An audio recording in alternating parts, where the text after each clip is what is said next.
there are any other thoughts in Torkoal's tiny little brain, they are irrelevant.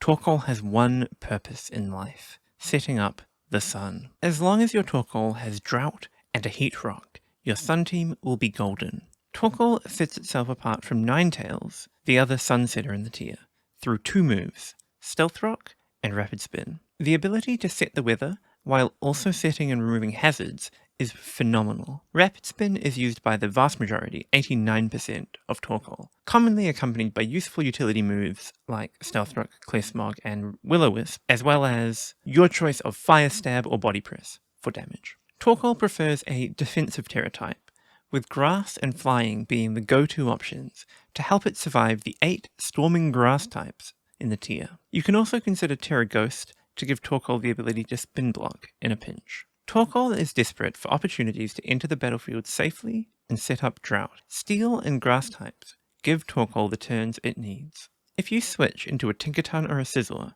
and think they are going to switch out, double switching back into a Sun Sweeper can be a game-winning play. Anything that can take advantage of Torkoal's passivity to set up entry hazards or boost up in stats will be a losing matchup for Torkoal. Torkoal may be a spinner, but it just can't afford to actually stay in against hazard setters like Heatran, Garchomp, and Garganacl. Enemy Photosynthesis Pokemon are also a massive worry.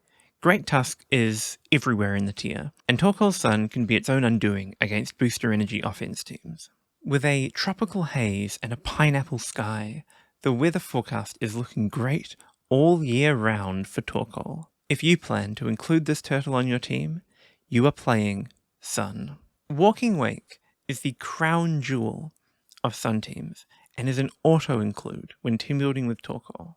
Torkoal alone will not save your team from hazards, so Great Tusk and Hatterene are amazing teammates. The final team slots can go to any combination of Fire types, Chlorophyll users, and past Paradox Pokemon. And Meowscarada, apparently. This one's a mystery to me. If you know why Meowscarada is here, please let me know in the comments. It's been driving me up the wall. Torkoal pretty much only wants to be on a team with the few Pokemon that excel under sunlight. Metagame staples like Golden Go and Zamazenta have no place on Sun teams, and Ogerpon Wellspring is a particularly bad teammate because Ivy Cudgel is weakened by the sunlight. Here are 3 tips for using Torkoal in battle. 1. Follow the Hatterene pipeline. Getting Sun up straight away is amazing, but leading Torkoal often puts you into a losing matchup on turn 1. Immediately switching into Eject Button Hatterene solves this problem completely. If your opponent clicks a hazard or status move, it will be reflected back at them. If they click a damaging move, your Eject button will let you safely pivot into a strong sweeper to abuse the sunlight you have set. Win-win. 2. Slower Pokemon set the weather. Abilities trigger in the order of your speed stats, and Torkoal is the slowest setter around. This means that against other weather setters like Pelipper, Tyranitar, and Ninetales, Torkoal's Sun will replace their rain, sand, and snow. Torkoal lives life at his own relaxed pace, and he just keeps on winning the weather war. 3. Sun can help the enemy too.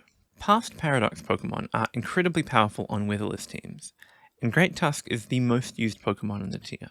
Bear in mind that your opponent will usually have at least one Pokemon that can turn your sunlight against you. An enemy Walking Wake is a waking nightmare for this tortoise. Overall, Torkoal is ranked B- in OU. Sun itself is ranked slightly higher, maybe a BB+. It's not the strongest team out there, but it's certainly competitive. Thing is, Ninetales has risen to be the preferred sunsetter in recent months, so Torkoal's viability has slipped from B+ to B-. All that's left is to give Torkoal a try for yourselves. Team in the description, and I would really appreciate any illumination you can shed on the Meowscarada mystery. In general, I'll happily retract or re-upload videos if there's something I've missed. I don't want to be spreading misinformation. Just let me know. Like and subscribe for more OU guides, and thanks for watching everyone.